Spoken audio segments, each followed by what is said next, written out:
somebody that I've long admired. I've met her before. I had the honor of meeting her. Tulsi Gabbard, a great woman, was in the Democratic Party, a voice, an anti-war voice, ran for president. Now she has left the Democratic Party. And this is an old video, but I'm going to play her video about why she left the Democratic Party, and we're going to talk about it. No longer remain in today's Democratic Party that's under the complete control of an elitist cabal of warmongers who are driven by cowardly wokeness, who divide us by racializing every issue and stoking anti-white racism. Now, would I use that terminology, anti-white racism? No. I mean, I view racism, what white people, resentment that people of color might have against white people. I would never use that phrase, anti-white racism. But I know what she means. That the focus of the woke left is not on actually trying to raise people up. It's about punishing people for their perceived privilege, guilt, etc. I'm open to it. Send me an email, calebmaupin@gmail.com, Burton. I'm open to it. Send me your stuff. I'm open to it. I wouldn't use that phrase anti-white racism. I view racism in terms of, history of oppression, etc. So I wouldn't use that term. But I know what she's referring to. She's referring to how the woke politics isn't about building solidarity to lift up the oppressed. Woke politics is about punishing people, accusing people of having too good lives, being privileged. It's about, great example, Occupy Wall Street. I was at Occupy Wall Street, right? And it was a protest against, the 1%, against the capitalist ruling class, the elite, right? And it was about the bailout, how they got bailed out while the American people got sold out. And it was great. And during Occupy Wall Street, there were a number of people who said, well, Occupy Wall Street, if black people, they were white, and it was largely a white protest. There were plenty of people of color there, but it was very largely white. There were a lot of people, there were people who didn't like Occupy Wall Street. And they said, oh, if a group of black people had gone down to Wall Street, they would have all been arrested on the first day. That's true. And that shows that it's unfair. But should we not have done it? I mean, do you want the police to arrest us on the first day too? Is that what we want? We want a state that oppresses everyone? That's like a dumb way of looking at it. It's like, you're right. Yes, the government is much harder on people of color. The police state is much harder on people of color. But does that mean that, is that what anti-racists want? Is they want the government to be hard on everyone?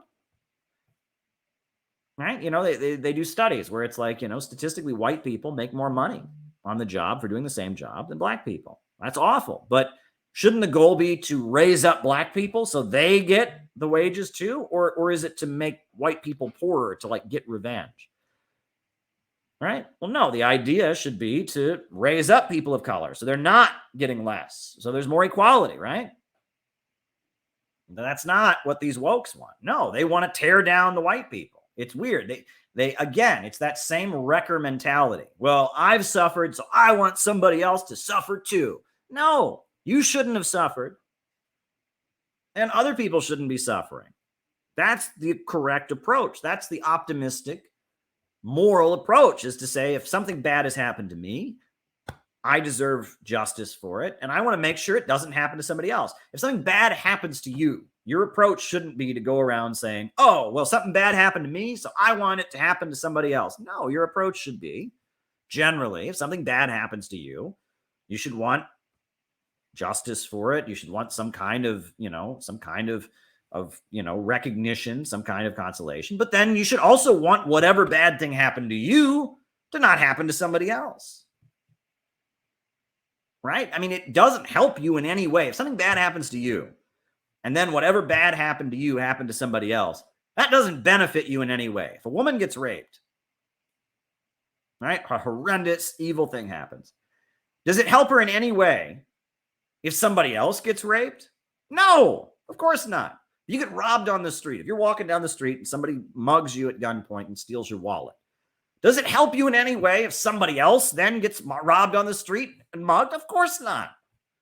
But that's how wreckers think. That's how losers think. As they get into this mindset of like, yeah, well, my life sucks, but somebody else's life can suck too. That's a loser mindset. If you want to be a loser, if you want to be depressed, if you want to be hopeless, that's the way to start thinking. If you get into the mindset of something bad happened to me, rather than trying to prevent it from happening, rather than trying to get retribution for what happened to me, instead, I'm just going to focus on making sure something bad happens to someone else also. You are going to be a miserable person. That just leads to a cycle of resentment and pain and misery, and you are going to be a miserable person. That is an awful way to live, and that's the way the synthetic left operates, and that's what Tulsi Gabbard is talking about here. So yes, she uses language I wouldn't use, but what she's referring to is the fact that the synthetic left has a wrecker mentality. It's not about empowering people of color. It's about tearing down white people, to get revenge or something, and it's not helping the country. So I'm with her on that. Continue, Tulsi. Who actively work to undermine our God-given freedoms that are enshrined in our Constitution, who are hostile to people. She's right about that too. They want to ban free speech on Twitter. They want to ban free speech on social media. They want to silence Julian Assange because he dared exercise his freedom of the press. They want to extradite him here and torture him. And if you dare stick up for Julian Assange, they'll cancel you. Oh yeah. I mean, they are against freedom of speech. They are against freedom of assembly. They've got new laws after January 6th banning protests. And yes, they are. I mean, these folks, they want an all-out fascist state where if the government decides your message is fascist or racist, you're not allowed to have a protest. That's what they want. That is what they want. And yeah, if you're a leftist, you should be against them. Faith and spirituality, who demonize the police but protect criminals. Let me go back to what she said before. I don't think you heard it all. Duality, who demonize the Constitution, who are hostile to people of faith and spirituality, who demonize the police. Yes, hostile to people of faith and spirituality. Absolutely. These people, the synthetic left, they think that if you believe in God, you're an idiot. They think if you believe, right and wrong exists, you're an idiot.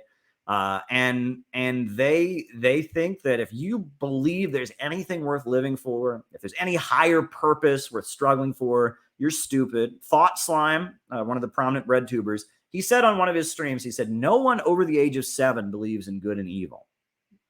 That's what he said. No one over the age of 7 believes in good and evil. I beg to differ, Thought Slime. I believe in good and evil, and I am 34 years old. Good and evil exist. I have seen evil. I have looked evil in the face, and I have seen good. And yes, there's nuance in the world. Not very much in this world is pure good or pure evil. But yes, good and evil do exist, but not according to the synthetic left. No, according to the synthetic left, anyone who believes in anything, anyone who wants to fight for a cause is just a sucker. It's all a cult. It's all brainwashing. It's all mind control. It's all propaganda. There's no hope. There's no truth. The God that failed, go stay at home and be miserable. Well, Tulsi Gabbard says no. She is a Hindu. That is her religious background. I'm a Christian. And there are Muslims who believe in right and wrong. There are Jews who believe in right and wrong, but according to the synthetic left, according to the Biden, Kamala Harris cult, according to them, we're all a bunch of suckers. And if you believe in right and wrong, and yeah, I'm with you, Tulsi. Continue. But protect criminals at the expense of law-abiding Americans who believe in open borders, who. Yeah, right. Now, at this point, defund the police, police brutality, big problem. But the crime rates are rising. Working people aren't happy. People are afraid to go on the subways in New York. She's got a point. And this crisis of mass migration isn't good either. I don't want to blame the immigrant workers. They're not the enemy. But the crisis of mass migration isn't good. It's not something to celebrate. The fact that people can't live in their homes, people are piling onto the U.S. border, the fact that they find dead bodies along the border every day of people trying to flee, that conditions are that bad thanks to neoliberalism and free market policies imposed in Guatemala and Honduras and Central America, that people are fleeing their homes. That's not a good situation. Not a good situation at all. But liberals think it's great. It's the American dream. Hey, and if you have a problem with it, you're racist. No, the problem isn't the immigrant workers. We shouldn't, and that suppressing immigrants only makes the situation worse, right? The more you make immigrant communities afraid to call the police, the more that MS-13 and criminal gangs, have a place to hide. The more that employers are able to exploit immigrant workers, that's one thing when they talk about immigrants, get paid less. Yeah. And the more you make them afraid, the more you push them into the shadows, the more their employers are able to exploit them. When immigrant workers are unafraid, they can go to their boss and they say, it's the law. You have to pay me minimum wage. But if they're terrified of being deported, if there's ICE raids going on, they're not going to say anything. And that's how the employers can get away with paying them not much. The more you attack the immigrants, the worse the problems of immigration become. The more you make them afraid to call the police, the more welcome and influential and powerful the criminal organizations become. The more that you suppress them, the more employers can get away with not paying them, et cetera. So, we shouldn't demonize the immigrant workers. We should. I am for legalization of the undocumented, but at the same time, the idea that the situation is good, that we should just celebrate it, that's ridiculous. That's ridiculous. Open borders is not a real policy. Every country in the world has a border, right? Even if you let every person come in, you're still going to have customs where they're going to show their passport. Open borders is not a real policy. Right. And the fact that there are people actually talking about, yeah, we just want complete open borders. I mean, are you stupid? I'm sorry. I mean, you got to at least have a customs thing for them to walk through and stamp their passport with. That's not a real policy. It's just chaos, right? It's just, yeah, I want to open the border. I'm so radical. No, it's not a real policy, right? Yes. Stop the attacks on immigrant workers. Yes. Stop the raids and deportations, out of the shadows for the immigrant community, full legalization of the undocumented. But we can acknowledge, number one, that the crisis of mass migration is not good. And number two, we can recognize that we're going to, even if we had a socialist government in America, would we have a border? Yes. Weaponize the national security state to go after their political opponents. Yep. And above all, who are dragging us ever closer to nuclear war. Yep, both of those things, right? They have been using the federal government to go after their political rivals, right? Look what they did to the African People's Socialist Party. This is a group, the Uhuru Movement, that we hosted at our Center for Political Innovation conference, a revolutionary Black organization that is pro-Russia. And what did they do? What did they do to the Uhuru Movement? They raided their homes, pointed guns in their faces, terrorized them. It was horrendous. Why? Because they got some donations from Russia or something. Horrendous, right? And they've viciously gone after some anti-abortion protesters. Now, I'm personally pro-choice, but I know what's going on here. When the federal government and the FBI is terrorizing anti-abortion protesters, I know what's going on here, right? This is that they are weaponizing the security state. In the aftermath of January 6th, they got all kinds of repressive laws, going after Julian Assange, torturing Julian Assange. They are weaponizing the national security state. They're moving toward a fascist state, a green rainbow flag fascism. That's what they're moving toward, and we have to oppose it, right? And that's why Tulsi Gabbard left the Democratic Party.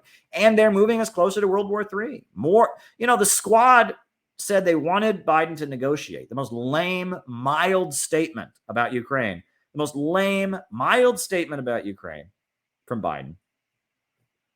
And the squad had to retract it and apologize.